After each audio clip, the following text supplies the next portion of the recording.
Well, good morning, everyone. We're going to have a real productive day today. We're looking forward to working with all the premiers and the Prime Minister. And, you know, I just have to make sure we remind the country we're still under attack by Donald Trump. He wants to destroy every single business, bring every single business down to the U.S. But a message to President Trump, that's not going to happen under our watch. When I say our watch, the Prime Minister and all the premiers, we stand united, and we're going to make real positive changes. No longer are we going to be waiting years and years to get shovels in the ground, no matter if it's critical minerals or an oil pipeline across our country, and making sure that we build clean, green nuclear energy. And we're going to be an energy superpower around the world. Those are our strengths, and we're going to make sure that we deliver that message. And I know the Prime Minister feels the same way. And we just look forward to working collaboratively with everyone. This is all about being Team Canada. And we're going to move forward and tell the world that Canada is open for business. Come and invest.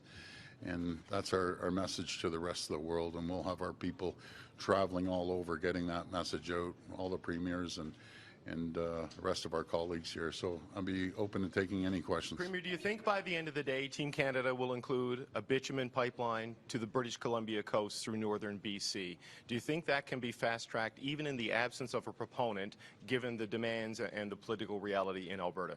Well, we're going to have a discussion about it because I think it's absolutely critical. We're relying on one country, and that's the U.S., and President Trump is, you know, he sits back and says, we don't need Canada, but he needs the 1.3 or 1.4 billion barrels of oil that we ship down there. He doesn't need Canada, but he needs the aluminum from Quebec and the high-grade nickel from Ontario and the uranium from Saskatchewan and the potash from Saskatchewan, and the list keeps going on and on and on. So we want to make sure we diversify our trade around the world rather than relying on one person. I say one person instead of one country because I know a lot of Americans don't feel the same way as President Trump does. But do you think BC will sign on, Premier? This appears to be a pretty significant source of disagreement. Yeah, I can't speak for Premier Eby. He's out there spreading the word out in Asia, saying come and invest in BC and Canada. So I'm confident that Premier Eby and the Prime Minister will work things out. And hopefully we get it out west because we can get it over to the Asian market as quickly as possible. But we have to go north and we have to go east as well on that. But Premier, do you agree with? I apologize. Sorry, Premier, do you agree with Alberta Premier Danielle Smith that says that if there is not an oil pipeline on the initial list of fast-track projects, that will send a bad signal when it comes to national unity? Do you agree with her? Well, what I agree with, we all have to come together. This is really our first meeting to have this discussion. Again, it's about building our relationships back and forth. I give the Prime Minister all the credit to come out here to Saskatchewan. We haven't had a FMM meeting for 40 years here, so he's putting the olive branch out, and we'll have a great discussion. I'm sorry. Go on. You had a chance to talk with Mr. Legault about the pipeline. We did briefly, and you know, I think the world of Premier Legault. Again, we're going to work collaboratively with Premier Legault, and every premier has to make a decision. What is the most important thing in their province? I'll tell you, the road to the Ring of Fire and large scale and SMRs are the two most important things for Ontario. Will you be seeking federal funding for any of those projects? We will be. They're large projects, especially large scale nuclear facility, so we'll be asking for funding for that along with the SMR, and we'll become a superpower when it comes to energy anywhere in the world. We're leading the G7 right now when it comes to the small modular reactors. But the message to the rest of Canada, there's hope, there's opportunity. We just have to, we have a gold mine, as I say, in Canada. We just have to start mining the gold and getting it out of the ground, and literally on both sides, and get our country moving forward. But there is hope, and I always look at the glasses half full, and we're going to do everything we can to stir the economy, put money back into people's pockets, and fight like we've never fought before against President Trump. Premier, are you worried that we'll face a national unity crisis if Alberta doesn't get an oil pipeline to? Well, I can't speak for Premier Smith. I can tell you one thing: I will do everything in my power to keep the country together, keep it moving forward. Sure, when you have a big family, you may have disagreements here and there, but at the end of the day, it's what is best for Canada. And in my opinion, what's best for Canada? Let's get that oil to other markets around the world and make sure that we don't rely on the United States all the time. Your projects aren't on Carney's shortlist. Well, we're going to work with them. I just believe in working. Let's cooperate together. And I'm very confident that there's going to be a great conversation, and he knows what we need. In Ontario, we're the engine of Canada, and I always say when Ontario does well, the rest of the country does well. We're opening up the interprovincial trade barriers, knocking them down. We'll be working with BC and Premier Legault as well, along with Premier Eby, I should say, and the territories. We have close to, 85% of all the provinces signing the MOU. I'm very, very confident that we'll get this done, and we're going to free up over $200 billion. We're going to increase the GDP by 7-8%. Hopefully, we'll be able to reduce the costs. It's costing us about 15% more on goods and services because we don't have that. I'll give you one example. We went out for dinner last night at a great distillery, and the biggest complaint from the owner is, I can't ship this out to BC or Ontario. Well, since Premier Moe signed that deal, they'll be able to put it in the LCBO stores now, and that's just a small example of what we can do when we get rid of the barriers and the interprovincial trade and getting rid of the duplication with the federal government. If we're doing something and the feds go on and duplicate it, that's a waste of time. Let's just move forward. I know when it comes to EAs and other provinces, we have the highest standards in the world, and we're going to continue having the highest standards in the world. Just to clarify. You have that on your list of priorities. If the Prime Minister says he's not interested in that, is that idea effectively dead? No, we're going to get that tunnel done. I always say just because it hasn't been done, it doesn't mean it can't be done. And we've had a lot of firsts in Ontario. If I sat back 7 years ago and talked to the media and said, we're going to spend $70 billion on transit, we're going to make sure that we have a transit system that keeps up to the growth that we've seen over the number of years, and that we're doing 5 subway lines. People would say it can't be done. Well, it's being done, and we've moved along quite well with it. So we have the busiest highway in North America. It's costing us $25 billion a year, according to the Toronto Board of Trade. So we're going to make sure we get goods from point A to point B and get people home faster. Just to clarify, Premier, Yes. This meeting, from the Prime Minister's perspective, is about a new approvals process. Yes. You said you're going to be seeking federal funding. What signals or indications, if any, have you received from the Prime Minister that he is going to be willing to pony up some federal money to get these projects built? What I can tell you right now, we've had a very, very productive conversation, myself and the Prime Minister, and I'm feeling very, very good about it. But again, we're there to work as a country, as a whole, opposed to worrying about everyone's backyard. Yes, there's a certain point that everyone wants to put their projects out, but what is the best for Canada? I'll take one more question, then I got to get going. Do you expect the Ring of Fire to be on that list? The steel companies, yes. Tariff hike on steel. I have. Companies and Yes. What has that conversation? Well, I talked to the Canadian Steel Association. We're giving a list of everything that we aren't doing and what we should be doing. So we'll be there to support any steel company that wants to. I'll give you an example, steel beams. There's no reason that we should be getting steel beams off the U.S. when there's more cranes in Toronto than the top 10 cities combined. Then my favorite one is the aluminum gets shipped out down to the U.S., gets a 25% tariff. They convert it, print it, and then the cans come back into Canada, another 25%.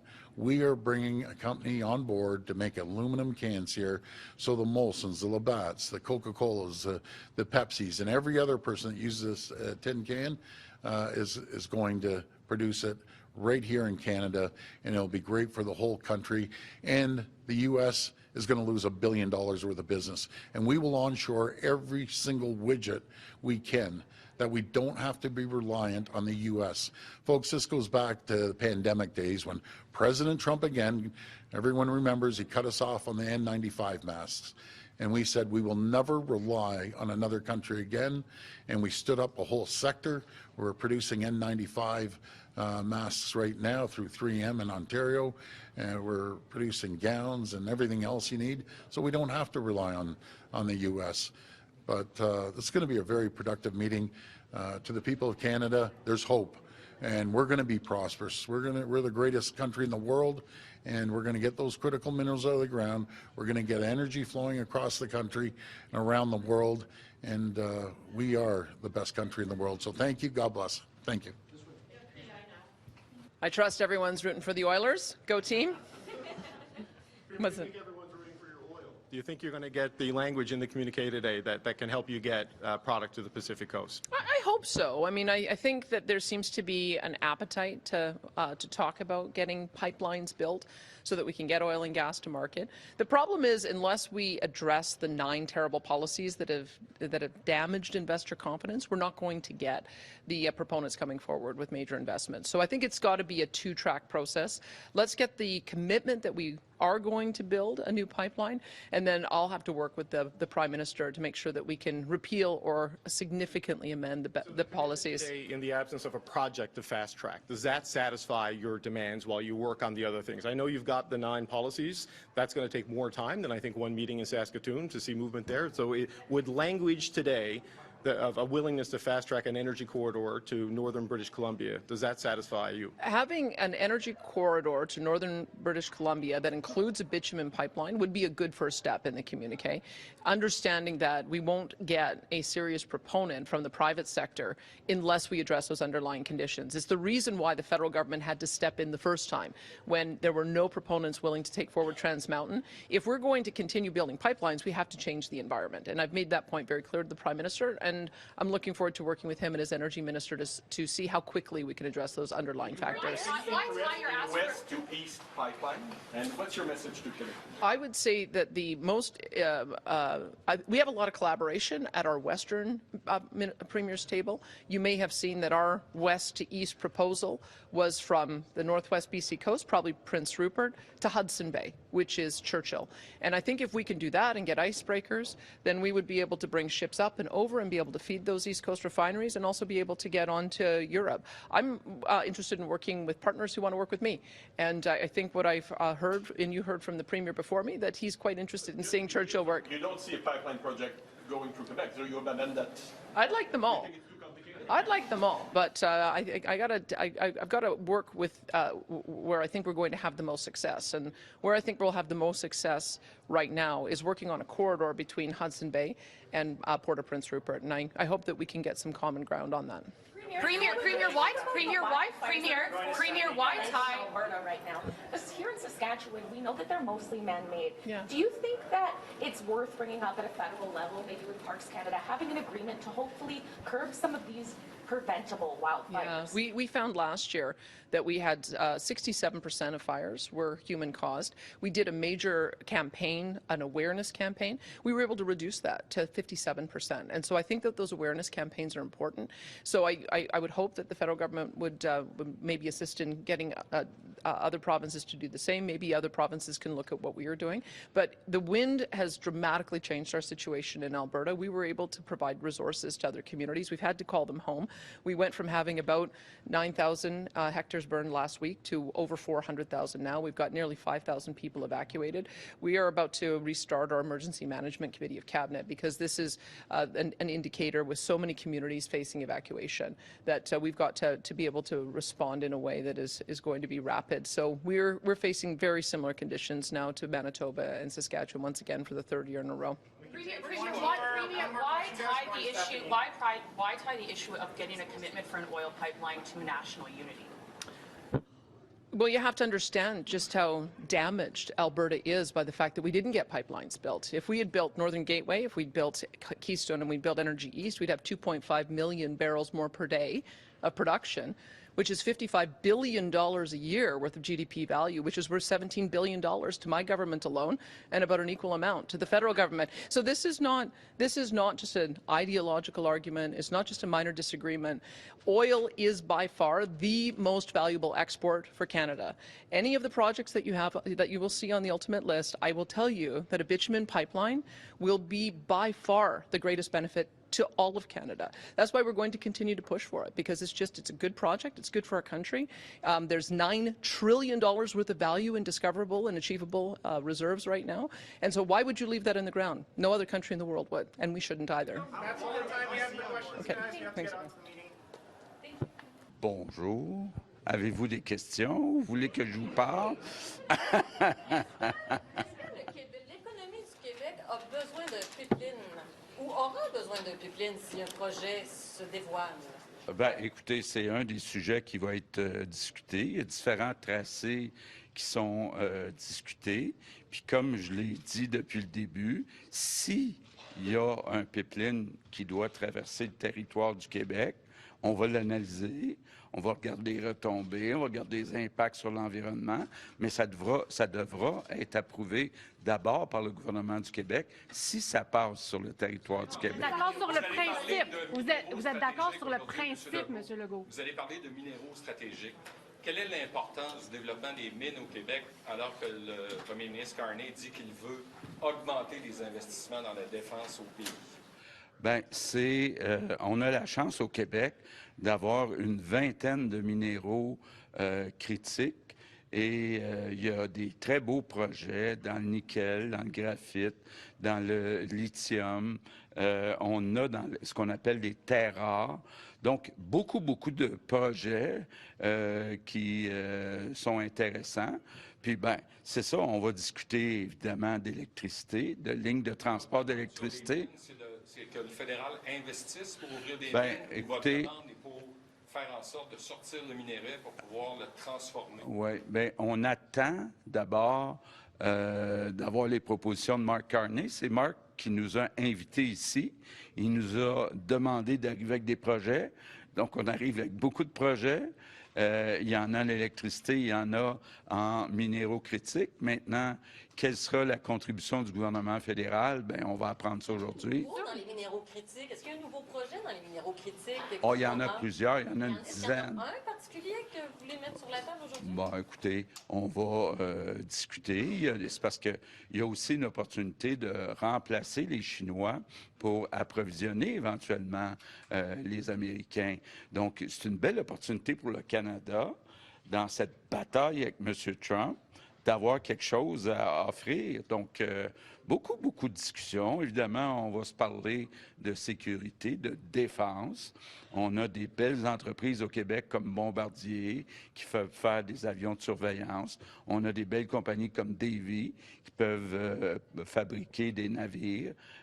Donc, il y a beaucoup à offrir. Maintenant, on va attendre de savoir exactement qu'est-ce que Mark Carney a en tête comme contribution, puis comme grand projet, mais on a plein de projets au Québec. Sur l'oléoduc, vous êtes clairement pour le principe d'un oléoduc, M. Legault. Ce que j'ai dit depuis le début, c'est que s'il y a un projet qui traverse le territoire du Québec, il faudra qu'il soit accepté par le gouvernement du Québec d'abord, puis on va l'étudier. On va étudier les retombées économiques, on va étudier les impacts sur l'environnement, donc le tracé, etc., etc. S'il y a un projet... Mais vous êtes d'accord sur le principe. Aujourd'hui, oui, bien, là, on discute un peu avec beaucoup de si. S'il y a un projet qui traverse le Québec, vous savez, vous l'avez vu, là, il y a un projet qui va jusqu'à Baie-du-Son, donc il ne passe pas au Québec. Donc, on va regarder ce qui est proposé. Est-ce que c'est une question d'unité nationale? Qu'est-ce qui est financé par le gouvernement, par le secteur privé? Est-ce que d'après vous, c'est une question d'unité nationale? Est-ce que c'est une question d'unité nationale pour vous, la question de pipeline? Écoutez, d'abord, il n'y a pas question d'échanger quoi que ce soit, là. S'il y a un pipeline qui traversent le territoire du Québec. Ça devra d'abord être approuvé par le gouvernement du Québec. On va l'étudier, on va regarder les impacts environnementaux, on va regarder les impacts économiques si il y a un projet. What is the appetite? What is the appetite for pipelines through Quebec, Premier? Premier, what is the appetite for pipelines through Quebec? I understand you're saying you'll examine those areas, but what is the appetite for pipelines? What is the willingness of Quebecers to have a pipeline through the province? I didn't see the project, if there's one. So we need to see what's the economic impact for Quebec. What is the impact on the environment? So what I say is that if there's a project going through Quebec, we'll study it. That's all what I said. What about the larger idea that Danielle Smith has come here with a list of conditions she would like the federal government to meet in terms of rolling back federal environmental legislation and approving oil corridors through other provinces? How far do you think the premiers and the prime minister at this meeting are willing to go to sort of satisfy some of those concerns in building a consensus in the sake of national unity, as she puts it? Okay. First, I've been invited here by Mr. Carney, not by Danielle or whoever. Second, he asked us to bring economic projects. So we have many economic projects in electricity, in critical minerals. So we'll see with Mark Carney what is he ready to finance or to help or to push? But I first need to see what are the projects, including the one of Danielle. Pas du tout. Pas du tout. Pas du Est-ce qu'il tout. faut faire des efforts pour attirer un promoteur privé? Est-ce qu'il faut essayer vraiment d'attirer un partenaire privé? Mais c'est pas à moi de faire ça, là. Il faudra voir s'il y en a un promoteur privé. Je pense que c'est important que ça soit sérieux. Merci tout le monde. Merci tout le monde. Est-ce que vous sentez que l'unité nationale est menacée? Hello, everyone. I just take a minute to welcome Prime Minister Carney and all of the premiers to Saskatchewan for the First Ministers meeting in 40 years, first since 1985 in our province. And we're very fortunate to have that offer from the Prime Minister and very fortunate to host all of the premiers here yet again. I would say that I look forward to today's meetings on behalf of not only the residents in Saskatchewan, but on behalf of Canadians. We've been very clear in our support in this province of doing our part to ensure that Canada does achieve the aspirational target that the Prime Minister has put forward of becoming the strongest economy in the G7, and very much support the Prime Minister's target of ensuring that Canada can become a global energy superpower.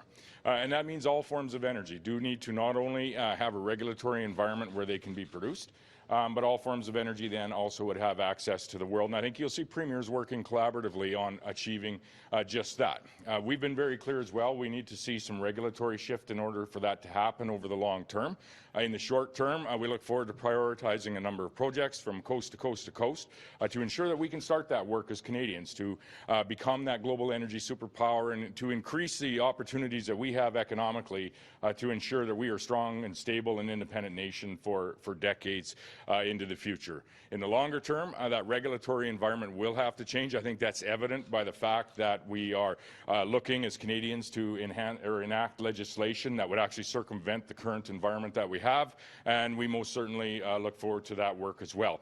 A point of collaboration that I would just point out where premiers are already working together on creating that access to Asian and European markets was the support by all, not only Western premiers, but Arctic premiers in creating a port-to-port corridor between the Churchill area or the Hudson Bay area and the Northwest ports on the Pacific coast. And that would be absolutely imperative and an opportunity, I think, for not only those in Western Canada, but for all Canadians to access those Asian and European markets. And that I would provide as an example of how premiers are already starting this work in doing our level best to ensure that we are contributing as 13 subnational governments, 13 subnational economies, contributing to those goals that the Prime Minister has of Canada becoming the strongest economy in the G7 nations and Canada becoming a global energy superpower. So thank you.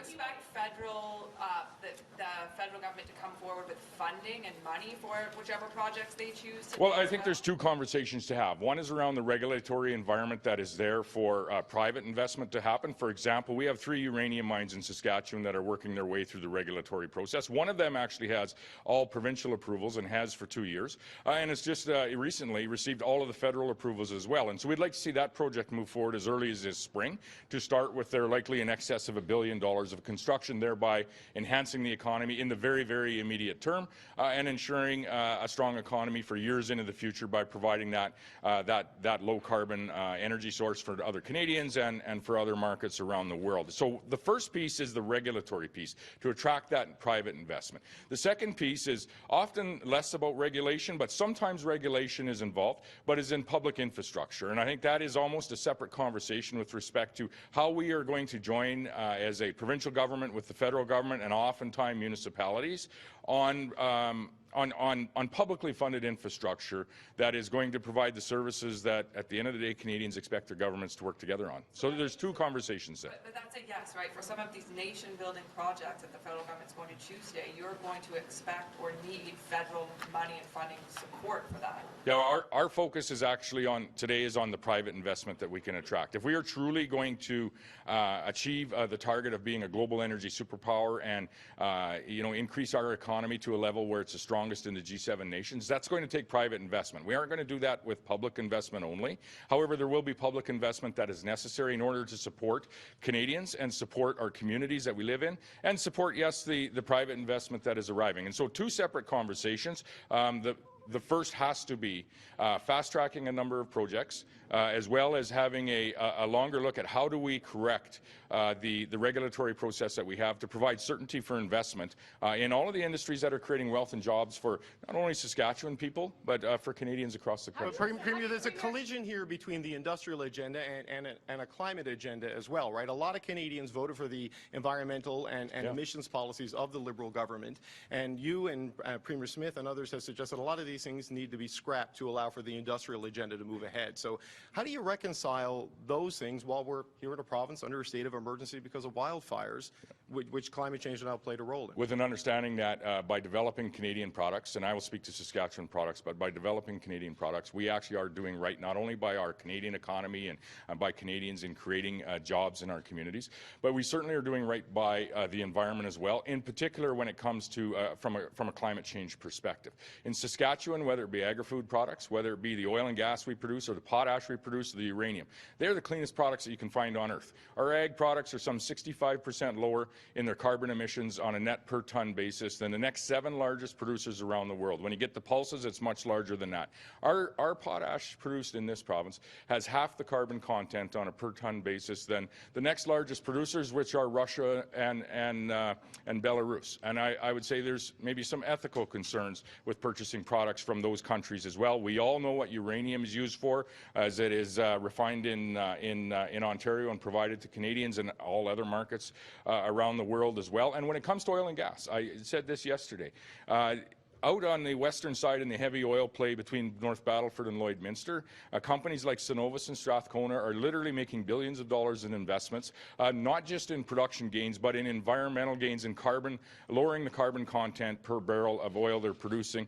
The methane emissions in that particular oil field have reduced since 2015 some 65%. I would ask anyone here today to name me another global industry that has lowered their methane emissions some 65% since 2015. It's really an incredible record. Down in the southern oil field that we have in Saskatchewan, we have net zero oil companies that are operating there using carbon capture and enhanced oil recovery. Really a strong environmental story on Canadian produced products, and I would say that we would be doing right, and not only by Canadians and our Canadian economy, but doing right by the global challenge that we all face in global climate change by producing and allowing the world to access more of those sustainable products that are produced right here in Saskatchewan, but there's equal products right across Canada that I would say would deserve the same respect. Yeah. Can you talk a little bit about the change in tone in these meetings, whether or not you've met with Prime Minister Trudeau, you're now meeting with Prime Minister Carney? What is the difference in tone, and are you more hopeful this time in terms of Western alienation that your concerns are being met? Yes, I am, and the words that I'm hearing from the Prime Minister, I think, are encouraging, and I would say, I would hope are encouraging for all Canadians. When I hear the Prime Minister talk about becoming the strongest economy in the G7 nation, when I hear Prime Minister Carney talk about doing what he can to ensure that Canada becomes a global energy superpower, that is going to take some change. Policies do matter, and I think that's proved out in Saskatchewan over the last decade or decade and a half with the mining investments that we've been able to attract. But policies do matter, and so we are going to need a shift in policies in order for that to happen. And so I think all Canadians and myself are very encouraged by what Prime Minister Carney has said. We will now have to do some work, and we're willing to work alongside the federal government in ensuring that work happens to follow those words with action. And that's what needs to happen now. Thank you. Good morning, folks. It's a very serious situation back home in communities like Flin Flon, Lynn Lake, Puckawagan, Split Lake, and Bissett. So I want to take this opportunity in front of the country to thank the firefighters for their heroic efforts 24 hours a day, 7 days a week during this difficult period. The Canadian military has been amazing too, leading the evacuation from Norway House of Pimachigamac citizens and from Puckawagan. If you can imagine the stress for people on the ground as they have wildfires on their doorstep, and to have the CAF members show up, take control of the situation with professionalism, and move thousands of people from northern Manitoba to safety in the south, we just got to say thank you for your service. So thanks to them and to all of our partners, Indigenous leadership, the federal government. We'll get through this period in Manitoba the way we always do, by working together. Do you need more support on the wildfires, Premier? Is there anything more that the military can do, or that the federal government should be doing? Should there be a broad-based strategy to handle the situation? The amount of assistance that we've been getting so far is amazing, particularly the coordination with the Canadian Armed Forces and the federal government and firefighters stepping up. The challenge we have in Canada today is that the western provinces, including Manitoba, are fighting fires. We're seeing that in other regions of the country now. And I think as a nation, we're going to have to contend with future fire seasons being more and more like this, which means scaling up our firefighting capability. We could use every water bomber we can get our hands on. We're going to need more water bombers in the future. But just for context, in a jurisdiction like ours, we ordered new water bombers. We're not going to get delivery of them for 5 years, right? And so we're in this challenge of having to respond during an emergency situation by pulling pieces that we have at our disposal. We're now turning to international sources of assistance, and we'll be there to help other provinces and jurisdictions in Canada during their times of need. Will you force hotels to let evacuees stay? We're hearing of Manitobans or people evacuated being forced to sleep in train stations. Is the government going to do something about that? We're finding shelter for everybody who needs it. We've had to move more than 17,000 people out of northern Manitoba to safety in the south. And Ontario has opened up several thousand rooms, and so that's been really, really positive to see. I believe today we have close to 1,000 rooms coming online in the capital region of Manitoba. So we're doing good work to ensure people are not only safe but comfortable. Let's face the facts. Nobody wants to sleep on a cot for more than a day or two, even in an emergency situation. So we're connecting folks who need those enhanced accessibility supports first, and then broadening it out to everyone else who needs help. Premier, how confident are you the Port of Churchill gets fast-tracked today? The project to get to the Port of Churchill, how confident are you that that gets the fast-track green light today? Well, we need to get our natural resources in Canada to tidewater, and I think in time you'll see that Hudson Bay is probably the most tenable course towards hitting international tidewaters. How difficult would that be, though? L'unité canadienne dépend de la construction de nouveaux pipelines et d'oléoducs. Bien, je pense que ce qu'on voit avec la situation tout partout dans le pays, l'unité canadienne, c'est que si nous sommes en train de jaser au niveau des politiques, nous serons toujours dans une situation de chicaner. Mais si nous sommes engagés avec un projet, soit un oléoduc, soit un autre grand projet, ça c'est la façon qu'on pourrait rassembler tout le monde. When you talk about Hudson Bay, when you talk about that project, how difficult does it require building a new rail line onto firmer ground? How difficult will this be? I think that's where we bring the private sector's problem solving and creativity to bear. We have tidewater. We got communities who are ready to engage in northern Manitoba to bring these natural resources to market. So let's use the private sector to figure out the engineering, the best route, and how to energize the Western Canadian engine that's going to power the Canadian economy. Every premier has put projects on the table that they would like to see fast-tracked, but not all of them are necessarily going to make the short list. How would you like to see your colleagues react should they not see their project on that initial list? Well, this is Team Canada, and it doesn't matter if you're the first shift for the initial puck drop or if you're there killing the penalties. At the end of the day, everyone's going to have their time on ice, and everyone's going to have their role in building up this great country. How big should that list be? Sorry, we're running out of time. We gotta go. I believe we got 5, and yeah, I gather about breakfast on the other side of this gauntlet, so we'll see you guys soon enough. Yeah. Good morning. Bon matin, everyone. I'll take the first opportunity to echo my colleagues' sentiments. We are thinking about the families impacted by the wildfires, and I want to express gratitude to all the emergency responders and volunteers that are out there working to fight these fires, including teams from New Brunswick who are in Manitoba and Alberta and Saskatchewan right now. Do you want to see an oil pipeline on the short list of national energy or national interest projects to pursue? We're really interested in getting that kind of infrastructure to extend from coast to coast to coast, as my colleagues just expressed. We want to make sure that all of Canada can benefit from its resources, and so when we look at the kind of partnerships that are coming forward from the east, they include that kind of infrastructure. What do you make? Absolument. On veut que les ressources canadiennes, c'est quelque chose qu'on peut partager autour du Canada. Puis au Nouveau-Brunswick, nous avons ce que le monde veut et ce que le pays a besoin avec nos ports à Belle-Dune puis à Saint-Jean qui ont l'infrastructure pour partager nos ressources autour du monde, si c'est des ressources de produits énergétiques et plus. Do you think that's going to be a very expensive project to build a pipeline that long? I think there's a lot of people that have to pitch into a project like that. There's the beneficiaries that are going to be receiving the energy products, and that's going to help them be more competitive and grow their businesses. There's the jurisdictions that then benefit from those businesses' success. So I think there is provincial and federal and private participation required. Premier Holt, do you think Premier Smith is being fair to the rest of the premiers by linking, the fast tracking of an oil pipeline today to the issue of national unity? Is that fair to the rest of you in this process? Well, David, I think that actually aligns with what the Prime Minister is talking about. When we're looking for nation-building projects, we're looking to connect Canada.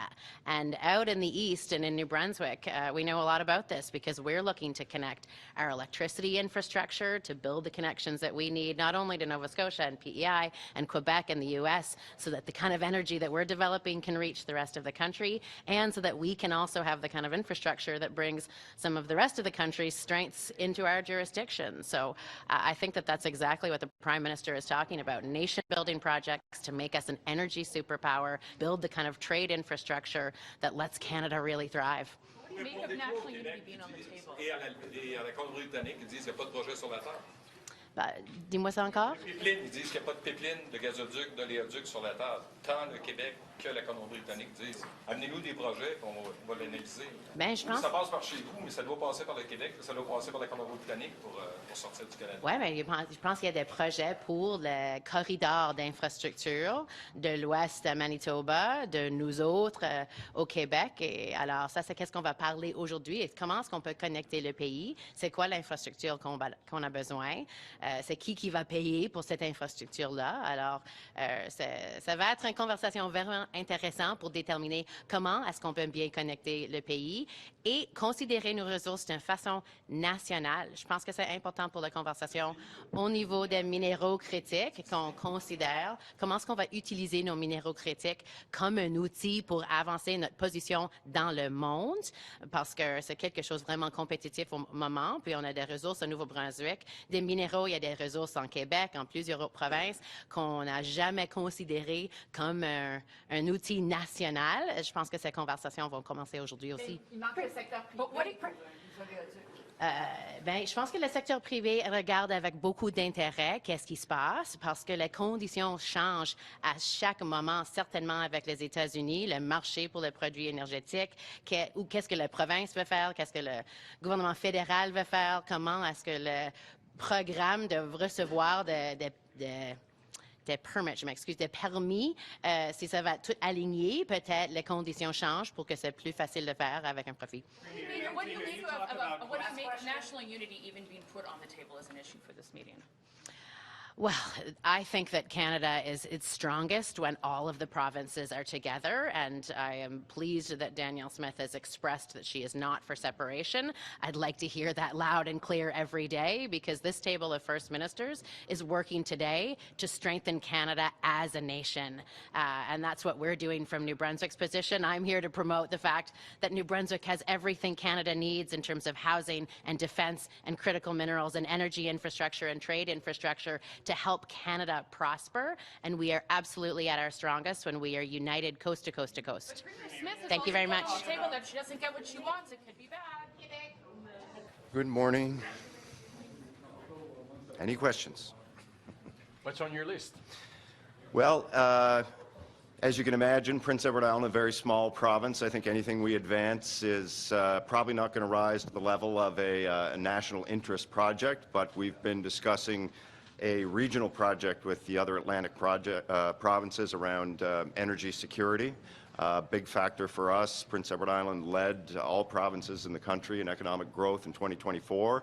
We've built a very strong export economy, but we're bumping up against energy security issues. We need to deal with that so we can continue that kind of growth for the future.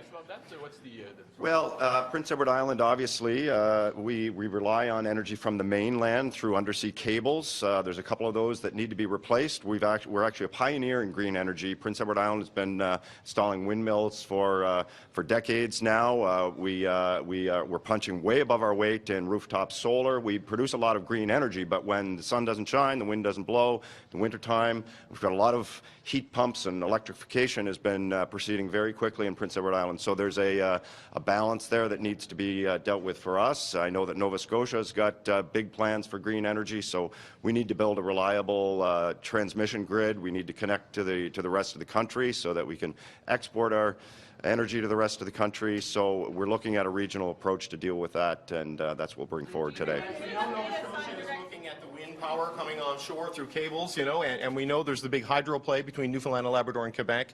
In Labrador, the concept of the Atlantic Loop was discussed and then shelved. Is this something that you're looking at resurrecting in some form, or is it just smaller provincial-focused bits of that concept? Well, the Atlantic Loop concept is before my time, so I can't speak specifically to that, but I suppose it's a similar concept. It's a regional cooperation on energy infrastructure. So, yeah, obviously I'm looking out for Prince Edward Island's interests, but we have a lot of overlapping interests around energy security, and I think that I'm looking forward to having that discussion today. Premier, can you give us a sense? I saw in the MOU signed with Ford yesterday that there is reference to direct to consumer sales of alcohol. I know PI had initially sort of not been involved in that Canadian framework, so what's the update on that? We are involved in the trade group. I'm not sure exactly what that status is, but as I said earlier, Prince Edward Island's built a massive export economy. The United States is our biggest trading partner, but Ontario is almost as big. And we signed an MOU with Ontario around internal trade yesterday, and I think that's going to benefit both provinces. Sales specifically, what you're looking for is PI now willing to sort of open up sales across the country? Yeah, we're part of the working group on direct-to-consumer sales. I mean, we're all looking at greater trade between our provinces, and alcohol is a part of it. Premier, what is your stance on pipeline? You know, I know that the Western provinces are feeling frustrated that they haven't been able to pursue their own provincial interests. I'm on the record at some of these meetings saying that what's good for Alberta is what's good for Prince Edward Island, and I think that provinces should be able to pursue what they believe is in their own interests, and yeah. Premier, what do you make of the Danielle Smith tying the success of pipelines to national unity in this country? I think that we still have unprecedented national unity across this country, and I recognize the frustration of the West. I think it can be resolved.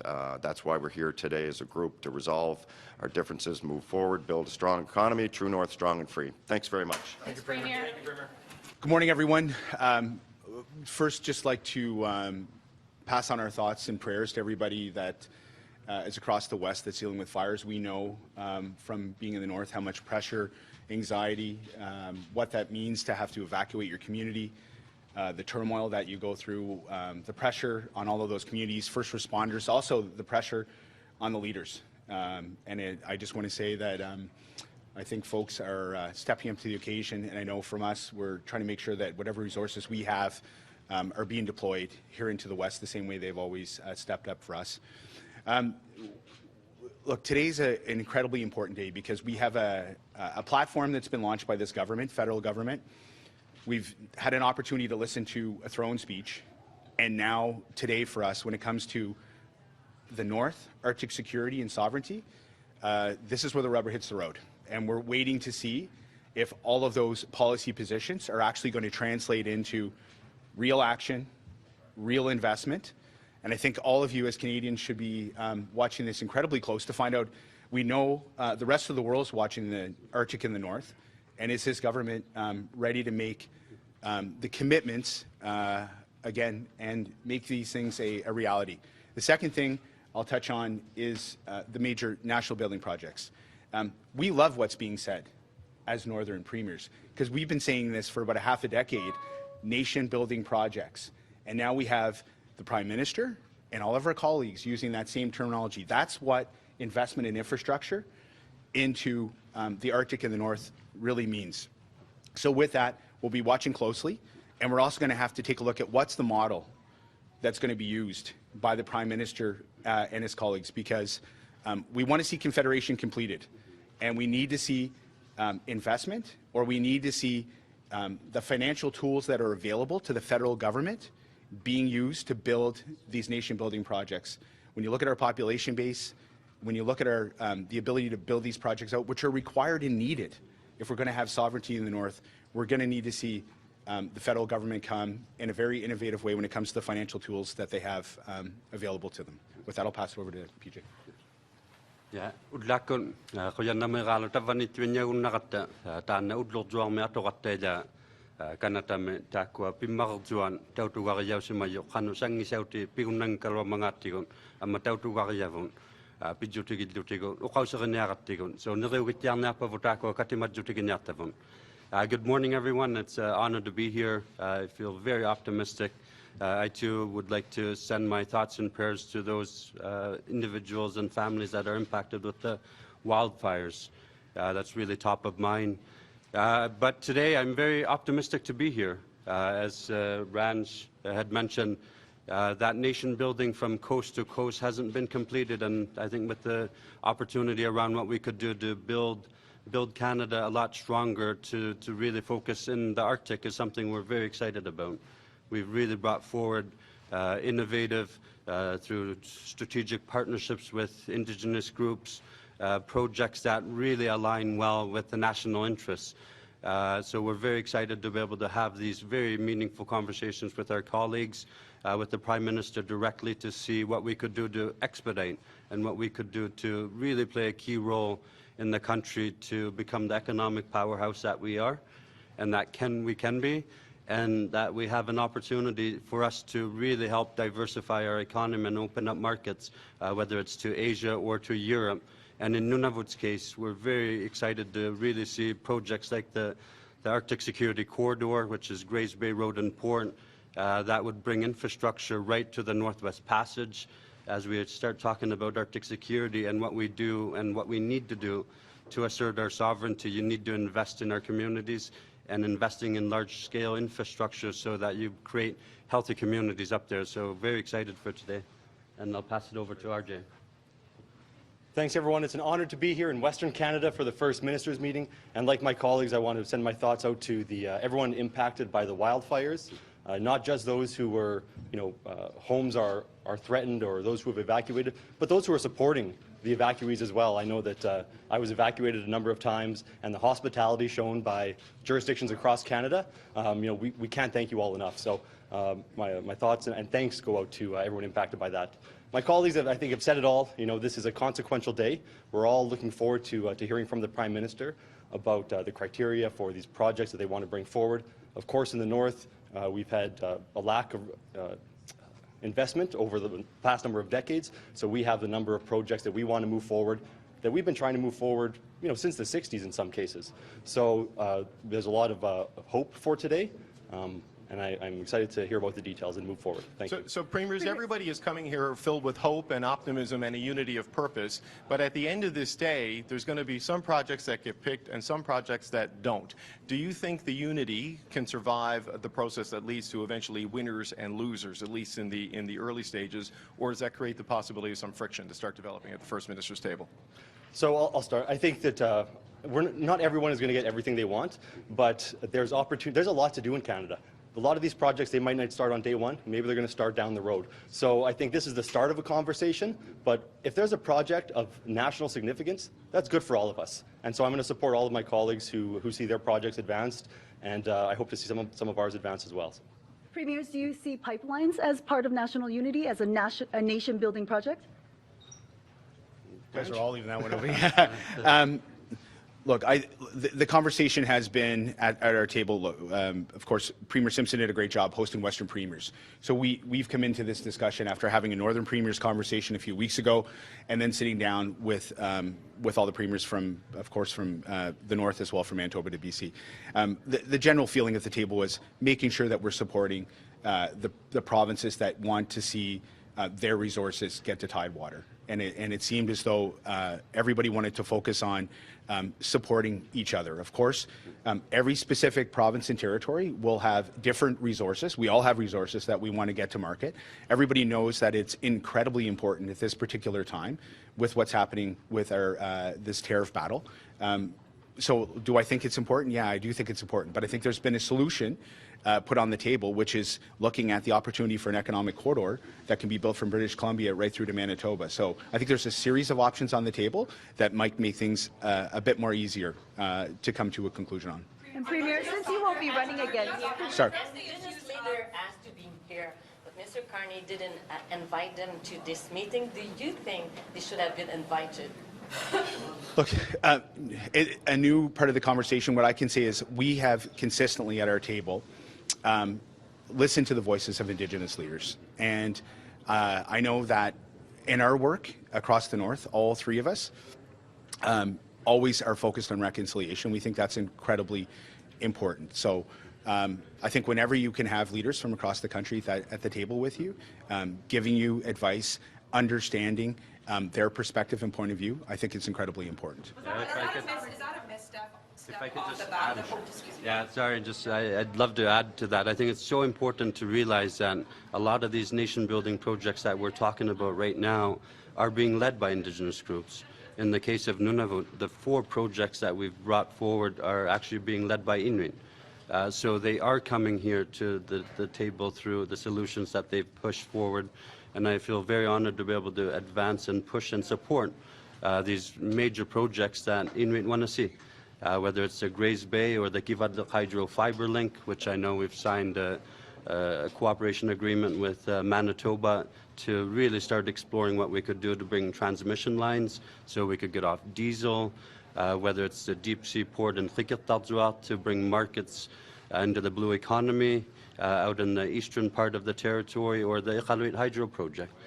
These are being led by Inuit, but that have a direct impact in terms of the national interests around what we could do to diversify, what we could do to really, at the root of it, do economic reconciliation. The whole discussions around equity is so important. And I think those conversations are here in the sense that a lot of the certainty that we are pushing for are going to be projects that are being led by Indigenous organizations. In Nunavut's case, the work that Inuit have done to really advance these for many decades on a lot of them. But I think they are here and that they are true partners all the way through. And I look forward to continuing to build that strong relationship with them as we move forward once we have a list and once we know a process to identify what those nation-building projects will be. Premier, on a national level, do you think the federal government is doing enough to make itself? Good morning, everyone. Good morning. Go ahead. We would like to know what BC thinks of this request of Danielle Smith of getting a new pipeline on BC territory, a new version of kind of a Northwest project. What's your position on the principle? Because we understand there's no project, but on the principle. Yeah, so we understand that Premier Smith is advocating for the interests of her province, and we'll be doing the same here today. And although we have differences of opinion with respect to that, we're focused on where we can find alignment. I'm really looking forward to the discussion today where we can find those key ways that we can move things forward together. With particularly in that project, there's no proponent at this stage. We're going to be focused on really shovel-ready projects in BC that we can bring forward that we know will have a really solid impact on the economy and will help us work together with our neighbours. But is it not shoveling the problem a bit down the road? Because it could come at the confrontation at some point. How do you see that happening? If it, Yeah, you know, I look forward to the discussion. I think what we're going to try to do here through this conversation is find areas where we can agree and where we can find alignment. I think there's a lot of goodwill at the table about figuring out ways that we can bring projects forward, and we're going to be focusing on those projects that have proponents, that have a lot of First Nations alignment, that are ready to go. And from BC's perspective, it's those projects that are bringing our clean energy grid and our critical mineral strategy to the table.